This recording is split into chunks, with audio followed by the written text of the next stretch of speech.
अस्सलाम वालेकुम। हाँ जी दोस्तों, क्या हाल चाल है? उम्मीद है सारे भरा ठीक हो सना। चेक करो जनाब, मैं आख्या भी अज काटन बनाने लगे हैं।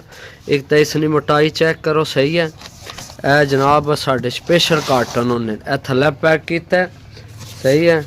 हूँ जनाब जनाब दूसरा काटन लैके आया मैं, छोटा। मैं इस विच रखिया, सही है। डबल हो गई तै इधर जनाब, ये इस साइड तो हो गई डबल। यह हो गई मोटाई इसनी, सही है। डबल काटन लाया। मुड़ के जनाब हूँ कबूतर करसा इस विच पैक। एक कबूतर वो लेने जेड़े कल मैं लगाए सन 20 कबूतर, सही है। तो यह मैं सारा पैक करके कबूतर रख के ते ए उपर रखी ना असी, सही है। ए उपर भी काटन साडा लगना है, सही है। बाकी मैं तुहानू जनाब कबूतर काटन विच पैक करके ते तुहानू दसना कि जनाब असी कियां पैक करने तो कितना अच्छा काटन लगाए ने, सही है। ए जनाब काटन मैं लैके चला खुडे विच, खुडे बांधन बिल्कुल, सही है। चेक करो जनाब। हूँ जेड़े मैं कल कबूतर लगाए सन ना, सही है भी, उन्हें कि मैं नाल निशान लगा छोड़े सन छोटे छोटे, सही है।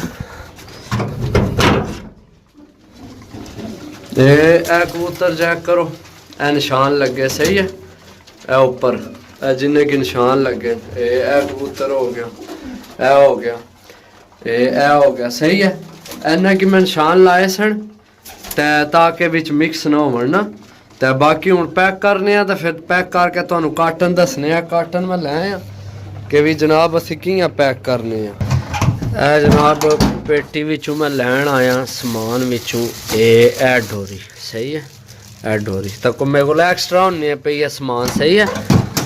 बाकी जनाब ए डोरी लै ली, ए लै लिया असां उपर वाला काटन। तो ए जनाब असी लै ली नाल कैंची।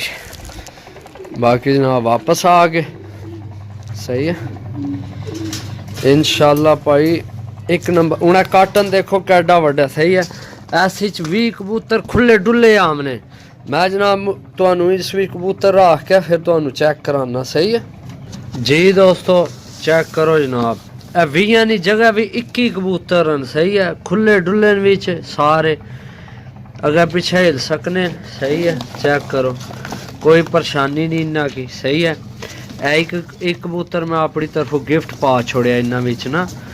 थोड़ा दूर जाना है, उत्थे रवाज जाना है, तो वो मेरा अच्छा दोस्त है। तो नाले ना 2 कबूतर मेरे भरा के को नहीं सन पसंद चिट्टे, सही है। वो मैं कट के उन्होंने जगह दूसरे पाए। बाकी मैं निशानियाँ लाइया सन, सही है।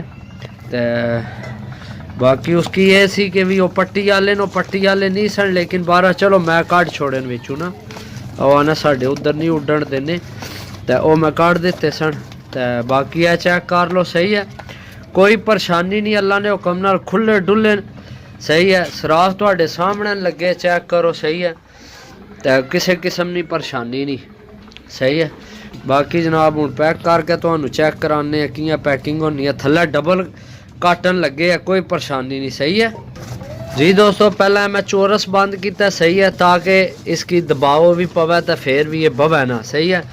हूँ जनाब इसने ऊपर रखसा एला काटन, सही है। चेक करो। बाकी मैं पैक करना तो मैं दसना मैं कियां पैकिंग करना, सही है जी दोस्तों। चेक करो जनाब, पैकिंग हो गई है, सही है। चारे कोने जनाब इसने बज गए, ऊपर काटन लग गया। मुड़ के ए डोरी भी नाल मैं फेरी है, सही है। ए विचों आर डोरी भी जेड़ी ऊपर डोरी आ रही है इस विचों दी, ए चेक करो, सही है। इसकी असी आने संगल, संगल पा छोड़िया, सही है। चेक करो, सही है। इस पासों भी चेक करो जनाब, बिल्कुल ओके नी रिपोर्ट। हूँ जनाब काटन उपर इत्थे नाम लिखना अरियान भाई जनाब। ए कबूतर लेन अरियान भाई रवात तो, सही है। उन्होंने फ़ोन नंबर लिखना है। बाकी जाके गड्डी विच रखा के गड्डी वाले नी फोटो, गड्डी वाले ना फ़ोन नंबर भाई अरियान की भेज छोड़ना है। यह तरीकाकार है साडा जनाब, सही है। तो किसी किस्म की परेशानी नहीं। तो यह मैं वीडियो इस गल्ला बनाई है कि जड़ा ना जेड़े सानू कबूतर भेजने उन्हें की पता हो कि जनाब इं पैकिंग करी ने, सही है। बाकी इंशाल्लाह जनाब अड्डे ते जाके उन्होंने रबता करने, सही है। तो मिलसा अगली वीडियो विच, तब तक इजाज़त दो। अल्लाह सोने वाला, अल्लाह हाफिज़।